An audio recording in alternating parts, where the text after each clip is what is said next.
I'm here today with Dave Crispin from Regain My Relationship. And Dave is a relationship coach with 5 years experience.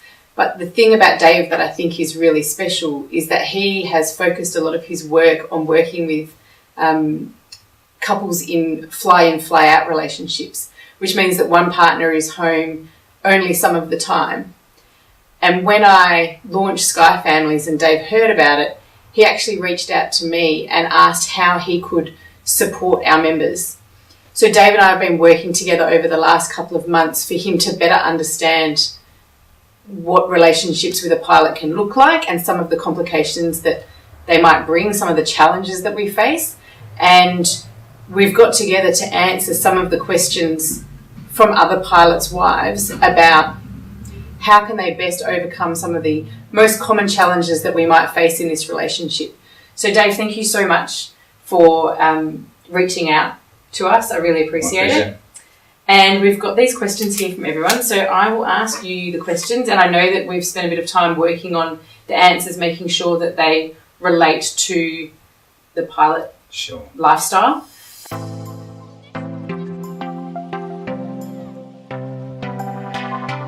So Dave, one of the common questions that come up is, why does my husband revert back to his teenage years when he's away on a trip and behave like he's single again? I had to laugh when I heard that question, I must admit. But I think we need to look at the big picture here. Is this normal behaviour?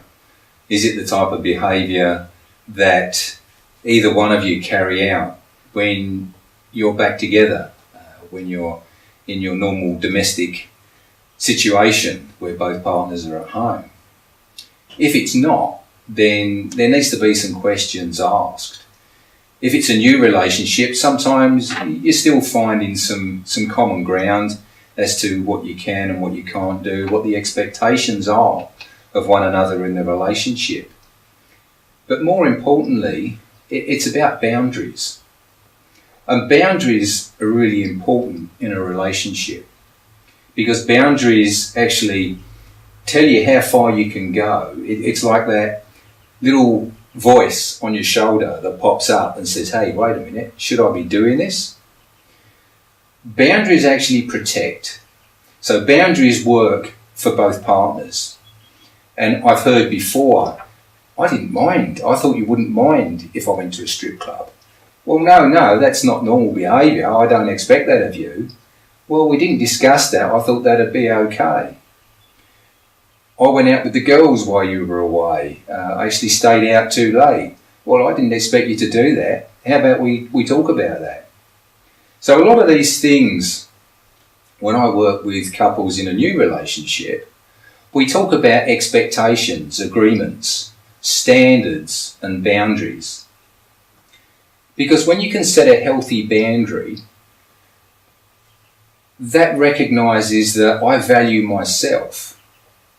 When we don't value ourselves and we allow the other partner to do as they please, that may be, yep, that's fine when they were single, but now we're in a relationship, we're in a committed relationship.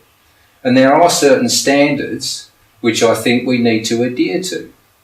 Because when this happens and we get into a conflict situation, it could last for days.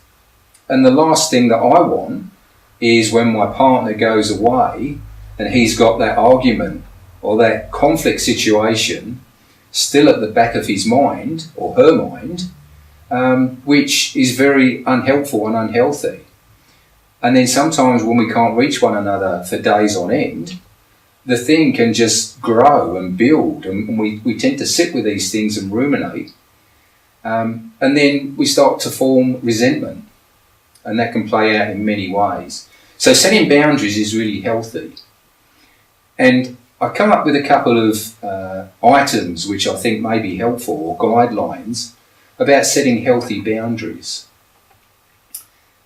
Some guidelines for setting good boundaries in a relationship include having discussions rather than telling or demanding.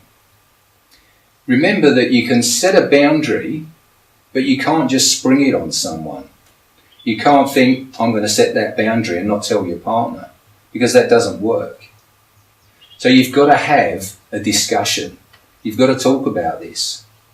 And the time to have this discussion is not when you're in the middle of a conflict situation. You've got to have that beforehand. So when you're sitting down, maybe having dinner and you're having friendly communication, making sure they're reasonable and not unreasonable. You can't confine someone if they're away, if your wife or your husband is away. You can't expect them to stay in for the 4 or 5 or 6 days, or ever how long that is, when your partner's not there. So it's got to be reasonable. Both have to interact in the social groups that they're in or with the rest of the crew. You've got to be reasonable there. So setting reasonable boundaries is healthy. And don't use them to control your partner. That's really important. You can use boundaries that can be healthy, as I mentioned earlier. But when you say you can't do this and you can't do that, it's not healthy. And that obviously leads into conflict. And it's seen as either manipulation or a way of controlling. It's really important to set healthy boundaries once again. If they're too restrictive or unworkable, have the courage to change them. It takes a far stronger person to stand up and say, hey, I realise I was wrong there, or that was a bit too harsh.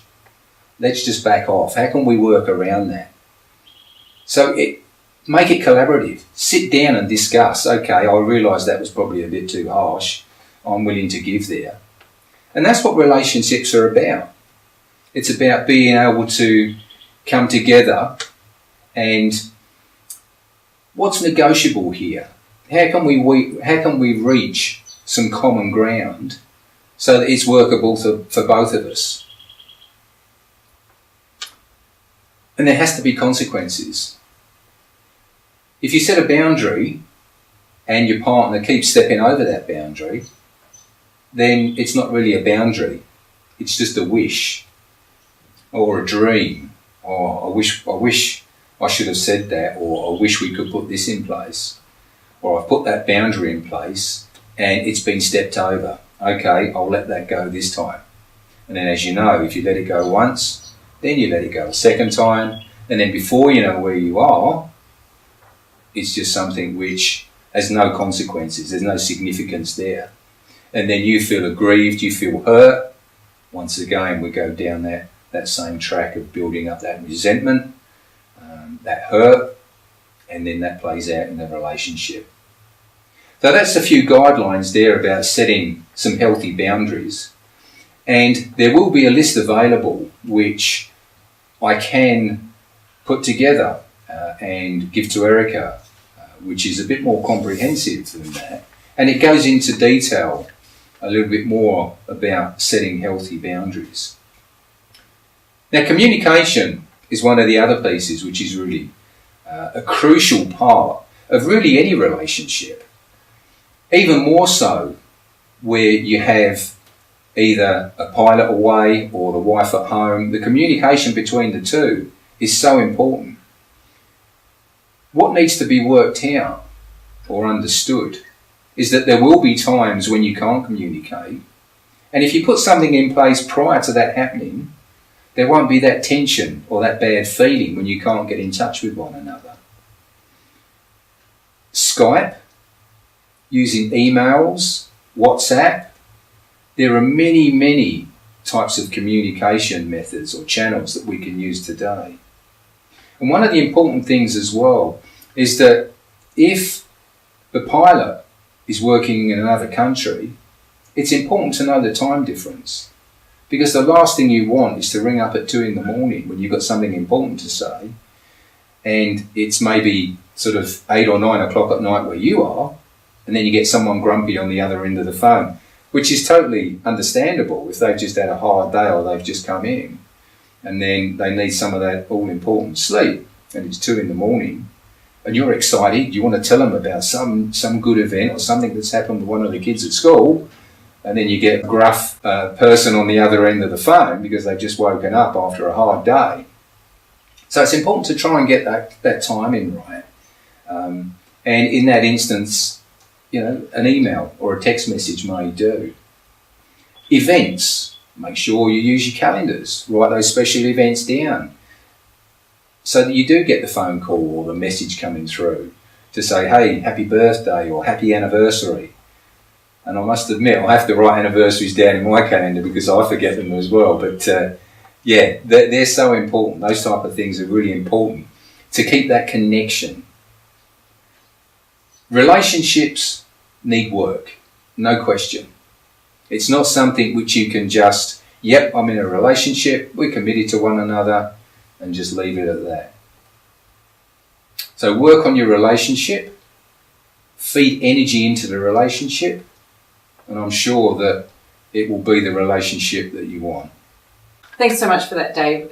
There was some things in there that really resonated with me. I know that the time zone difference. Yeah. I've definitely made the mistake of waking my pilot up sometimes and I don't get a good result from him. It's great that you give us some of those suggestions, and we can put that in the description of the video. And we've got a few online calendar apps and stuff as well, and we can put that in the description as well so that people can access them. Okay. Yeah, so sounds good. I think there's some great advice there, setting those boundaries and really communicating with each other.